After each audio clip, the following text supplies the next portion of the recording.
नमस्कार। देश के सबसे बड़े न्यूज नेटवर्क टीवी 9 पर आप देख रहे हैं देश का नंबर 1 बुलेटिन न्यूज टॉप 9 और आपके साथ मैं हूं करुणा शंकर शर्मा।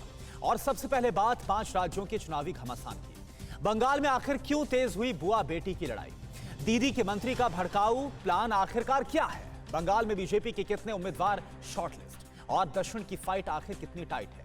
चुनावी हलचल पर आप देखिए टॉप 9 इलेक्शन रिपोर्ट।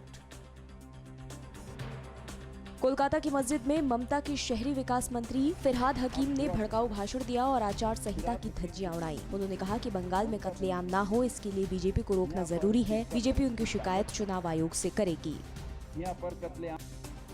भड़काऊ बयानबाजी के बाद ममता के मंत्री फिरहाद हकीम से टीवी 9 भारतवर्ष की एक्सक्लूसिव बातचीत हुई। उन्होंने इमामों को लालच देने की बात पर सफाई पेश की और भड़काऊ बयान से हकीम मुकर गए। आप दुआ करिए, फिरहाद हकीम के लिए नहीं, ममता बनर्जी के लिए नहीं, यहाँ पर फिरका परस्ती ताकत ना है इसके लिए। बीजेपी नेता कैलाश विजयवर्गीय ने फिरहाद हकीम के बयान को शर्मनाक बताया। उन्होंने कहा कि फिरहाद बंगाल में अराजकता फैला रहे हैं। विजयवर्गीय ने कहा कि सीएम ममता चुनाव आयोग पर सवाल उठाकर संवैधानिक संस्था को बदनाम कर रही हैं। बीजेपी और टीएमसी में पोस्टर वॉर चल रही है। पहले टीएमसी ने ममता बनर्जी के पोस्टर में लिखा कि बंगाल को बेटी ही चाहिए, तो जवाबी पोस्टर में बीजेपी की 9 महिला नेताओं को बंगाल की बेटी बताया और कहा कि बंगाल को बेटी चाहिए, बुआ नहीं।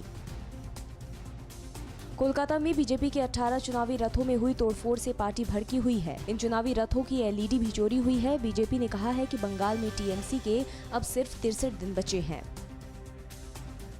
बंगाल में जीत के लिए बीजेपी ने अपनी पूरी ताकत झोंकी हुई है। अब अमित शाह 2 और 3 मार्च को बंगाल के दौरे पर जाएंगे। शाह ममता बनर्जी के गढ़ भवानीपुर में रोड शो भी करेंगे, तो कल एमपी के सीएम शिवराज सिंह चौहान बीजेपी की परिवर्तन रैली में शामिल होंगे। चुनावी बिगुल के साथ ही उम्मीदवारों की लिस्ट पर गहमागहमी तेज है। बीजेपी की बंगाल इकाई ने 130 विधानसभा क्षेत्रों के उम्मीदवारों की सूची केंद्रीय नेतृत्व के पास भेजी है। बीजेपी 8 चरणों के मुताबिक उम्मीदवारों के नाम फाइनल करेगी। तमिलनाडु में कांग्रेस नेता राहुल गांधी ने कहा कि वो करप्ट नहीं है, इसलिए बीजेपी 24 घंटे उन पर अटैक करती है। उन्होंने मोदी सरकार पर लोकतांत्रिक संस्थाओं में दखल देने का आरोप लगाया।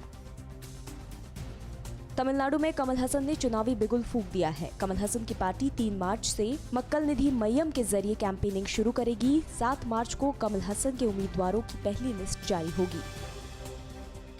फिक्र आपकी, सोमवार से शुक्रवार रात 9 बजे सिर्फ टीवी 9 भारतवर्ष पर।